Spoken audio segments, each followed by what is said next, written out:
자, 오늘 같은 시장 한번 쭉 말씀드리면, 자, 일단 좀 오셨으니까 시작할게요. 자, 금일 코스피 지수는 마이너스 1.35%, 코스닥도 마이너스 1.36%, 양지수 다 하락 마감했습니다. 상승 종목이 하락 종목 대비해서 그렇게 많이 적지는 않지만, 상승한 종목들도 진짜 찔끔 올랐고, 하락한 종목들은 많이 하락한 시장이어가지고, 오늘 체감은 되게, 쳐다보기 싫다. 아침부터 주식장 열고 바로 끄고 약간 이런 날들이셨을 거예요. 자, 지수 위치를 보면 사실 전저점을 깬 건 아니에요. 전저점을 깬 건 아닌데 보면 지수 윗갭도 이거 주봉갭자리였나요?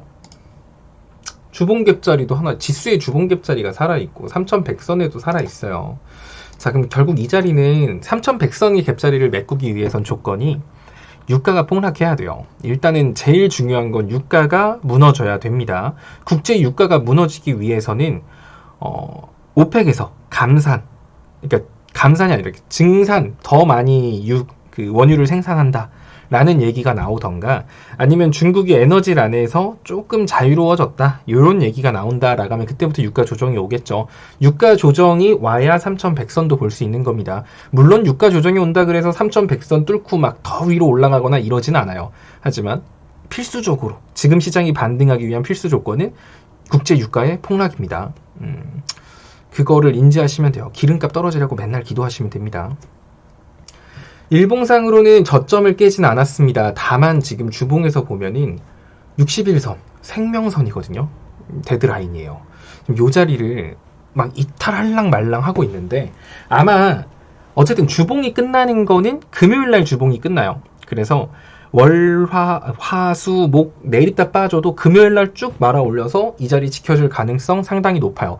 일단 앞선 증시 일정들을 보면은 내일 저녁 9시에 소비자 물가 지수가 나옵니다. 일단 지금 시장이 빠지는 가장 결정적인 이유는 여러분들이 뉴스에서 봐서도 알겠지만 맨날 인플레이션이래. 자, 이것 때문에 지금 막 시장이 빠진다라고 하는데, 사실 인플레이션에 대한 우려가 한두 번 나온 얘기는 아니었잖아요. 근데 그때까지만 해도 물가가 상승하지 않을까? 라는 거였지, 뭐 명확한 지표를 바탕으로 해서 물가가 엄청 상승할 것 같아가 아니었는데, 유가 상승은 일단 원자재 가격의 전체적인 상승을 불러요. 공장을 돌리려면 기름이 필요한데 기름값이 많이 올랐네. 그럼 공장을 돌리는 그 사업주 마음은 이거 5,000원짜리 물건 생산을 해야 되는데 원래는 기름값이 1,000원이었는데 지금 기름값이 막 2,000원, 3,000원으로 오른 거예요. 그럼 어떻게 하겠어요? 결국 완성된 물건의 가격을 올려서라도 유가로 돈이 많이 들어갔으니까, 제작하는데 돈이 많이 들어갔으니까 결과물을 비싸게 팔겠죠. 이런 식으로 유가 상승은 전체적인 물가 상승을 불러옵니다. 그래서 인플레이션에 대한 우려가 과거에는 인플레이션 심화되지 않을까?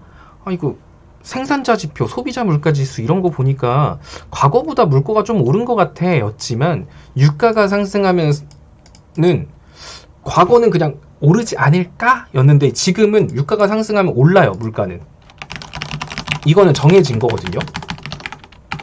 그래서 지금 더 인플레이션을 예민하게 반응을 하고 있는 겁니다. 자, 이런 인플레이션에 대한 우려를 줄여줄 수 있는 게 내일 그리고 모레 이렇게 일정이 잡혀 있어요.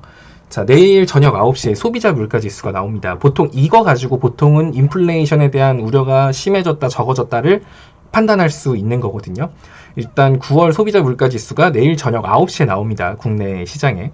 그리고 그 다음날 새벽에 저번 9월달 FOMC 회의에서 그랬을 거 아니에요. 연준이 막 파월 의장 막 같이 모여가지고 이거 금리 인상을 해야 되냐 말아야 되냐, 이거 자산 매입 축소를 해야 되냐 말아야 되냐, 이런 얘기를 FOMC 회의에서 하고, 그때 했던 얘기들을 이제 내일이 아니라 그 다음날 새벽, 14일 새벽이죠. 14일 새벽에 FOMC 의사록을 공개합니다. 만약에 여기서 9월달 FOMC 회의에서 금리 인상은 좀 아직 이르다, 자산 매입 같은 경우도 일단은 좀 지켜봐서 천천히 해도 될 것 같다, 약간 요런 얘기들을 9월달에 했다라고. 카카오톡 무료 체험방 참여 방법. 영상 하단에 리딩방 참여 링크를 눌러주세요. 참여 코드는 영상 상단 배너를 참조하여 오픈 채팅방에 입장해주세요. 입장 후 인사 부탁드립니다.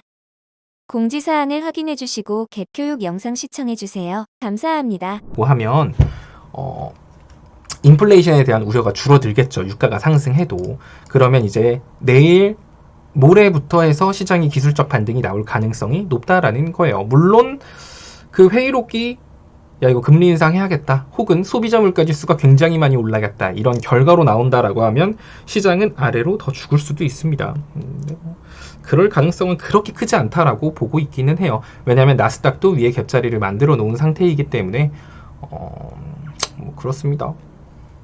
일단 인플레이션이 이게 무서운 이유는 인플레이션이 생기면 분명히 그랬단 말이에요.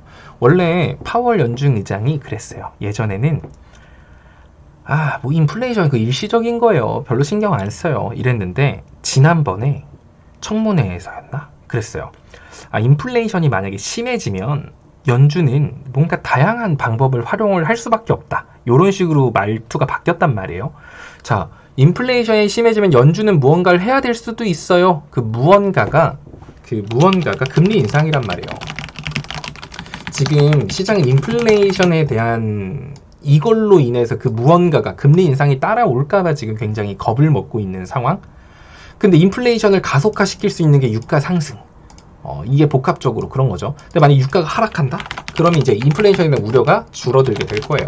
그래서 지금 우리가 지켜봐야 될 거는 사실 기댈 수 있는 거는 그냥 국제 유가 떨어지는 것 말고는 지금 우리가 뭐 할 수 있거나 대응할 수 있는 건 없습니다.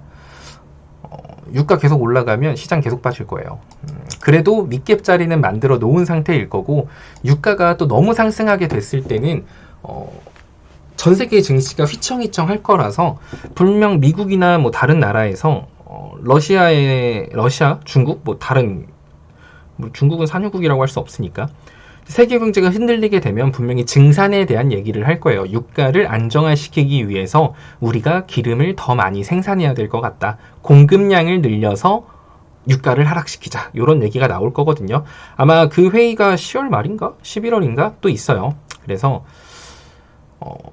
뭐 미친듯이 시장이 계속 그냥 앞으로 반등 없이 빠질 것 같지는 않고 3100선 정도까지는 기술적 반등은 나올 거라고 보고 있거든요. 이제 그렇게 생각하니까 지금 뭐랄까 막 손절하기도 좀 애매하고 당장 그렇잖아요. 내일 갑자기 소비자 물가지수가 나왔는데 시장 기대치보다 적게 나왔어.